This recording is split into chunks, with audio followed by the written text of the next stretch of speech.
You're listening to the Daily Nugget, dnugget.com for September 20th, 2024.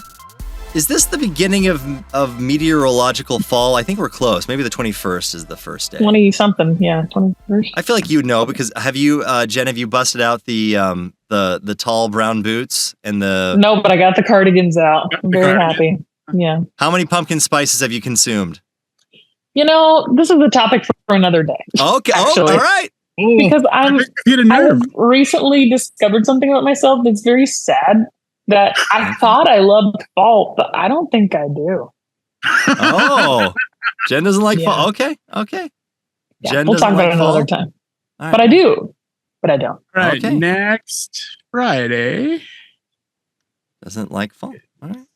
Jen doesn't like fall. All right. It's very disappointing for me. I'd say so. You were born for fall.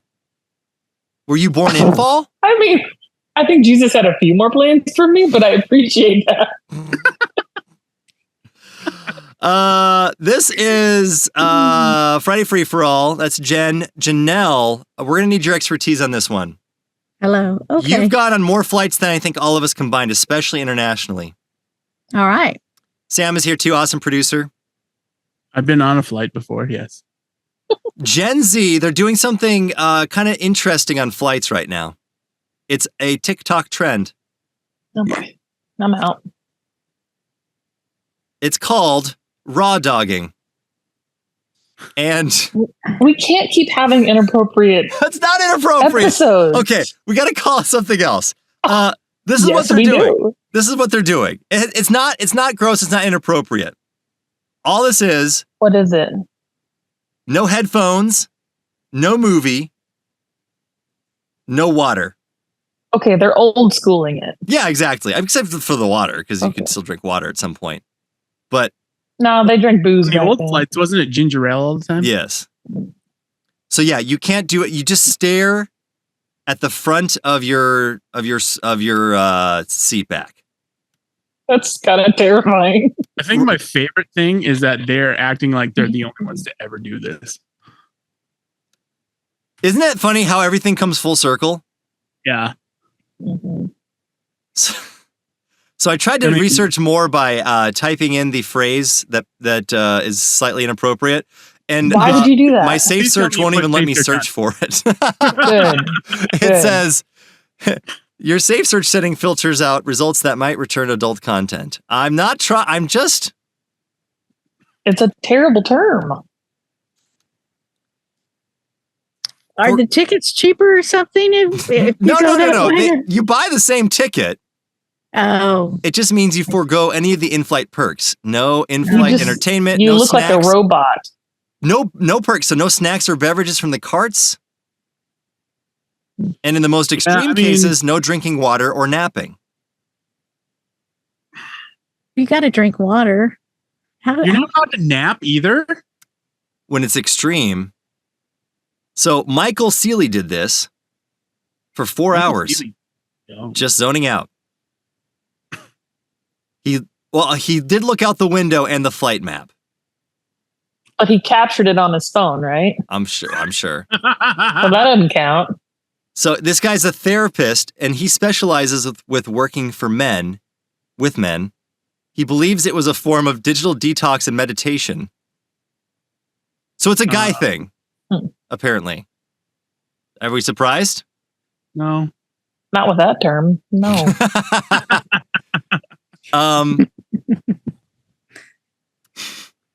So men do like challenges, he says.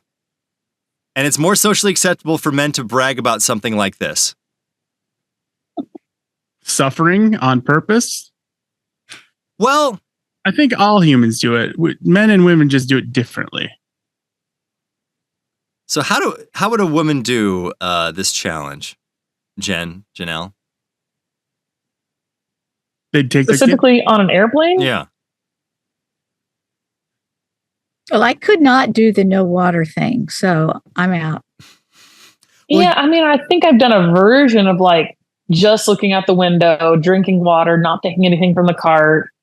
But like maybe I was listening to a podcast or I was reading a book. Like there was still something going on. I used to read some real good books on a plane. You get a lot of stuff read. Books on a plane. Is that like snakes on a plane? I'm tired of all these books on this I plane. remember there was several trips where I read an entire book over and then ran and read an entire book back. So here's a lady that does it. It's not just guys. And she's capturing herself. Right. Well, that's true. No headphones, no movies, just stare into the abyss for hours and watch the little GPS plane. There she is. She's watching the GPS plane. Oh, boy. There it is. Well, isn't that cheating by using the screen? It feels like it a little bit because look, she's even kind of. I would allow it if she was just watching it kind of go on its own. But look, she's messing with it. She's like tapping and scrolling. No. Look at that. What's the term for like showing off that you're doing a good thing? Humble brag?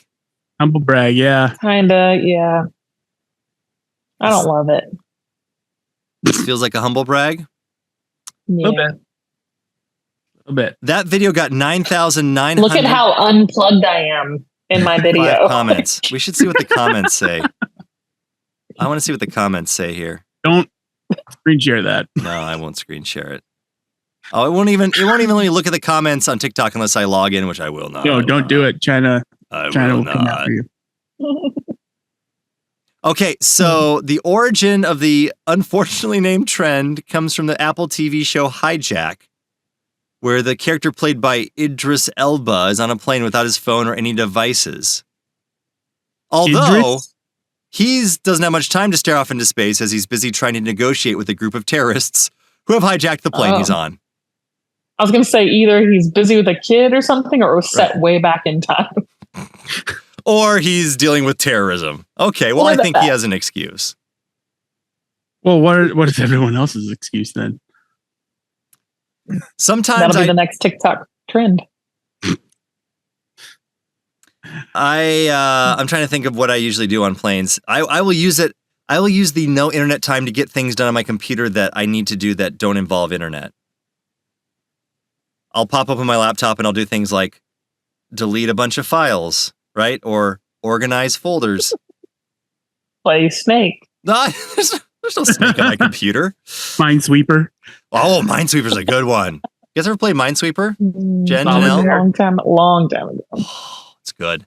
Solitaire. So, again, Janelle, you are the international travel expert. So what do you do on super long flights across the pond? Well, I couldn't. I used to be able not to sleep, so I had to read a book or something. So, but now you can sleep. You can sleep through up for that? Sometimes. Because I remember when was it with the flight that I took with you, 17 hours from Atlanta to Johannesburg. Mm-hmm. Like one of the longest flights you can take. Yeah. That was long. And you slept a lot. Well, I tried. It wasn't comfortable sleep though. I would sleep and I kind of put my head to the side and then my neck would hurt and I'd go to the next side and then I try to like lay on the side of the plane. There's just no comfortable way to sleep if you're in coach. And if you're on a flight with like by yourself, it kind of sucks because like if you accidentally lean over and fall asleep on the person next to you, it's real awkward. Yeah. But I mean, the last flight I took, I sat next to my wife and my daughter, and it was kind of. I fell asleep on the side on the window, and my wife fell asleep on me, and my daughter fell asleep on her, and it was a nice flight. I even bought, or my wife bought for me, this big old inflatable travel pillow that it's huge and it's got a place for you to put your face and your arms through so you can lay down on the put it on your knees and lay down on it or rest your head on it. Remember that, Janelle? I think I brought it on the trip, our trip. I do remember that. It didn't work. Oops. It just you made me normally look sleep folded in half. really dumb. It just made me look really dumb. Everyone's looking at me like, "What is going on?" Like I took out this thing, I started inflating it because it was like a little, it took as long to inflate as it does those little pool rings you get. So not only were you uncomfortable, you were lightheaded. Yeah, exactly. And you'd think that would make me pass out at least, but it did not. unfortunately. On my trip to Ethiopia, all I remember is being seated between two huge dudes, which was an issue enough. Mm-hmm. That was enough of an issue. But my mind was like, you're okay. Read your book. You're fine. Mm-hmm. You're in for the night. It'll be fine. And my body was like, get up now. All the time. Get up. Just like I was done sitting. Like, get up right now. So I would just like hang out by the bathroom, just like in that little, little Mm-hmm. Little that nook was there. awful. Yeah. And still, it's better than any other way you get across the world, right? Well, flying used to be like fun. Like, if you look at some of the photos of the way flying looked like back in the 60s and 70s, like it was luxurious to fly. And Yeah, everyone is dressed up in suits, and there was like it They looked dress like there was up. almost a little bar in the middle of the plane that they all hung out with while it was in the air. And the Why are we going food back to at the that? time was very good for the food at the time. And so, yeah, I mean, now if you're lucky, you get some Biscoff cookies and half a can of ginger ale. And let me say this, Southwest Airlines, you have the worst snacks. Their right. bag of it's like if you went into your cupboard and all the random snacks that fell to the bottom because there's holes in it, they just put it all together and put it in a bag for you because it's got like goldfish and it's got some little Cheez-Its in it and some pretzels. And it's so inoffensive, it's offensive. Why do you sound so disgusted? I am. Really upset, I have man. to fly Southwest a lot because I have a lot of points with them and they're the cheapest and they let you check 2 bags, but I'm not happy about it, okay? You don't have to. You choose to. I mean, isn't it a work expense? So Goldfish? why are you spending? why are No, you going family cheap? trip stuff. No, family trip stuff. Oh, never mind. Then. Well, it's no better. So when I fly to places to go to do fundraising things, because that's what I do on the side, it's never to big cities. So what I have to do is you gotta take the little planes. take the little tiny plane, and it's always on like American usually. And American is it's all right, but it's like it's little tiny plane, and you're stuck in. Those are extra bumpy. Yeah, extra bumpy, and their snacks are just slightly better than Southwest's. But all that to say, Those are the planes that if there's too many people on one side, they will ask you to get up and move to another seat. Yeah. Mhm. And Whoa. I mean, it doesn't matter. It doesn't matter what weight you are. That will ruin your day. Excuse me. oh, that reminds me. One of my this wasn't the flight I took, but my mom took a flight like that, and they were trying to get people to move seats, and they wouldn't. And finally, the flight attendant had to say, "All right, if you guys don't change seats," and like made the sign like the plane was gonna crash, No. Oh, wow. and they got up and changed seats. That That did it. Hey, whatever it takes. That did it. I went on a solo trip once to Canada, and a lady came over and she was super friendly. There's all these open seats. She came and sat herself next to me and just started chatting me up. And the flight attendant was like mad, like, "Ma'am, you have to," like basically saying, "We're gonna crash. You have to move." It was very jarring. Ma'am, I'm not making a comment on your weight, but if you move to the other side of the plane, we'll even out. So was the lady Canadian, and that's why she was just so friendly? I think she was just a jovial passenger. I don't know where she was from. I haven't She met a thought lot. she knew me, maybe. I don't know. She was just a lot. You have that look about you, Jen. Yeah, I'm working on that. How can I be less nice, less approachable? You know? We all have that certain person we attract, right? Like, Which is jarring for me as well. But Yeah. go ahead. I mean, I attract a certain kind of person, Mhm. and so does Andy. My wife attracts a certain type of person, and they're never like that type of person that you attract is never like a helpful kind of person. You know what I mean? I'm never helpful. No. We should talk about this sometime. The attract. Oh yeah.